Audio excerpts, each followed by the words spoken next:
Today, we will reflect, hopefully together, on the virtue of forgiveness. One of the virtues or character traits essential for human completeness, for peace, for happiness, is forgiveness. Ernest Hemingway somewhere tells a story. A father and a son had a terrible fight, an awful falling out over something. The father said terrible things and threw his son out of the house. The son left, saying that he never wanted to see his father again. Time went on, and sometime later, the father really regretted what had happened. He did not know where his son was. So he took an ad out of the newspaper El Liberal in Madrid. And the ad read, "Paco, my son." Paco is a nickname. "Paco, my son, forgive me. All is forgiven. Meet me in front of the Hotel Montana on Tuesday at noon."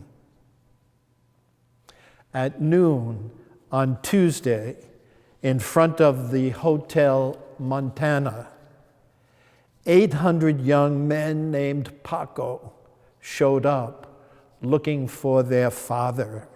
It is pretty clear that our Christian moral vision includes the virtue of forgiveness. In the Gospel of Luke, among many other places, we read, "When you pray, say, 'Forgive us our trespasses, as we forgive those who trespass against us.'" St. Paul tells us, Christ pardoned our sins. He canceled the bond that stood against us. In St. Matthew's Gospel, St. Peter asks the Lord, "How often should we forgive?" And the Lord answers, 70 times 7. That's a lot. So there is a religious motive to forgive. Jesus himself on the cross prayed, "Father, forgive them, for they know not what they do." Early Christians, when they were making copies of the scriptures, left those words out because they found it so scandalous that the Lord on the cross would forgive. We forgive for religious reasons. We also forgive to escape the vicious cycle of anger and hate that can ruin a life.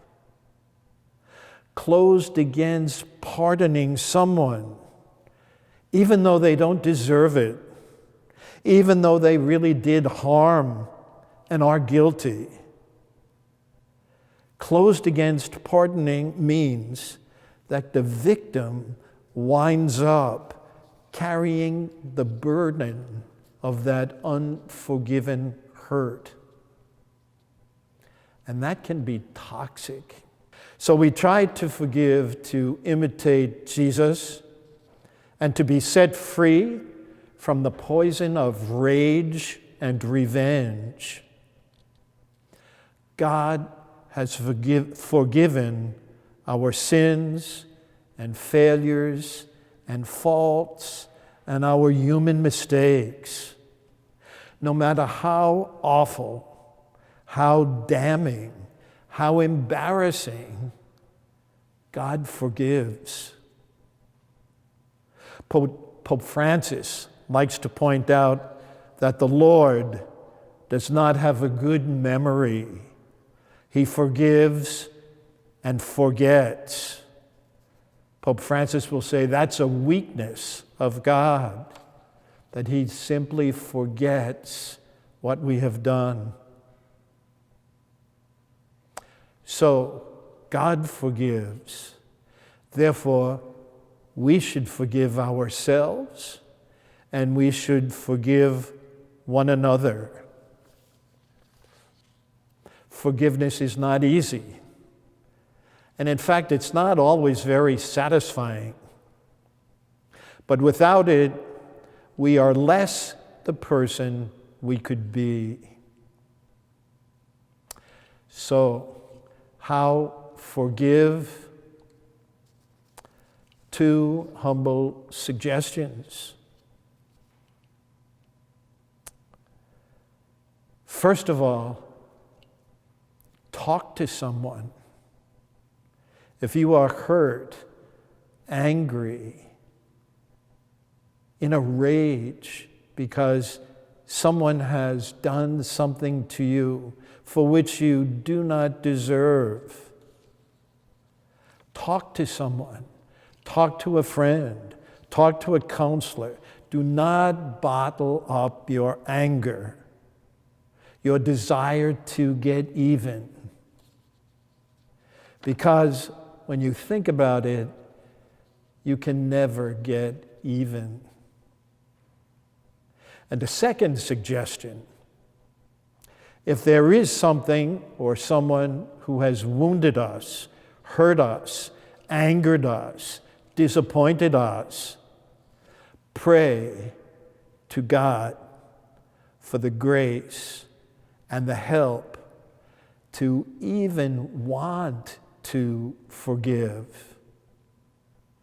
And then pray for the grace, the help to actually forgive. And then pray by name for the person who has hurt or wounded you. And stay with that prayer. And then, drop by drop by drop, forgiveness can enter the soul. And with it, peace and freedom.